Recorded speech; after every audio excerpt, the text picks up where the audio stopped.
this is a good example of one that'll cause comebacks in a shop and give your shop a bad reputation and make the technician angry.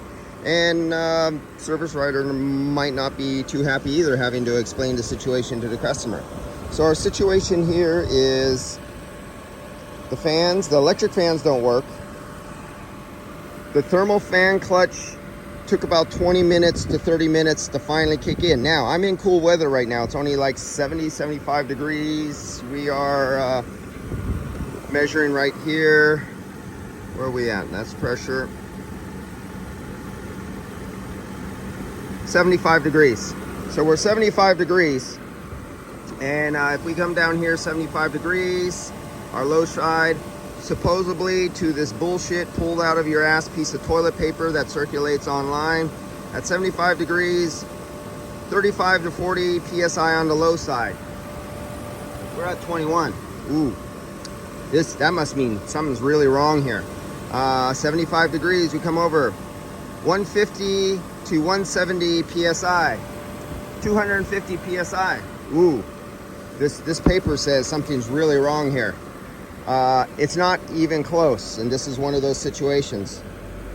Now, I'm going to give you some more information here. It cools just fine. It's coming out at, for one of these old Mercedes, 47 degrees out of the dash. And when this vehicle pulls into your shop, and if it's a hot summer day, it's 90, 100 degrees outside, hot engine, that thermal fan clutch and the fluid and the bimetallic little thermostat thingy-majiggy inside there that turns and opens the fluid flow level so it locks up, that'll be in a lock position and it'll be working semi-okay. Right now it's semi-okay. I know this is not what it should be because I've been doing these since they were new. Guys who are not used to these old Mercedes, or even Mercedes guys who are not used to these old Mercedes, go, it blows cold, it looks good, send it. So here comes the situation. It's a hot day, it gets hotter. When the customer starts up this car, the thermal fluid fan clutch, the fluid, the bimetallic stat inside there will be all the way on the cold side. It doesn't lock up. It slips a lot on this one. It barely moves. The high side pressure goes up to 375 to 420 psi, and it took about 15-20 minutes before it would finally get warm enough and come in. So the next day after this customer left your shop that you gave a green thumb to, he'll be coming back arguing because this will be going off on high head pressure and hot. Right now it's only 75 and it only went up to 420 psi. At roughly 440 would have cut off that compressor. Now here's three things that happen.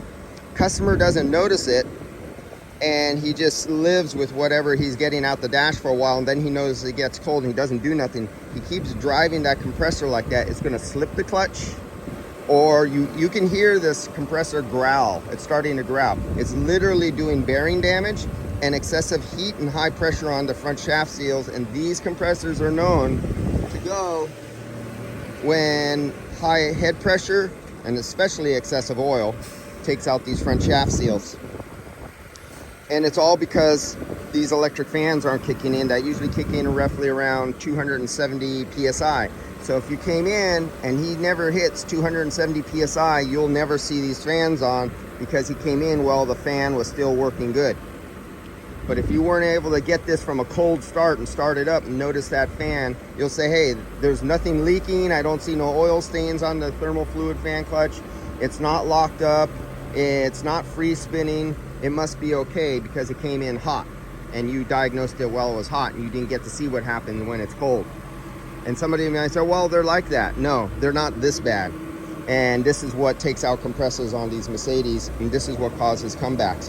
What you always do, well, I'm not going to tell you what you always do because you could lose some fingers, but what happens is if somehow, some way that thermal fan clutch that's connected to the engine just happened to stop running for a little bit, that the high side pressure went over 270, 80, 90, it should kick on the fan because somehow that fan magically stopped turning and you would be able to see the fans come on or not come on, and now you just tested the fan circuit. But I'm not going to say how somehow that just doesn't turn.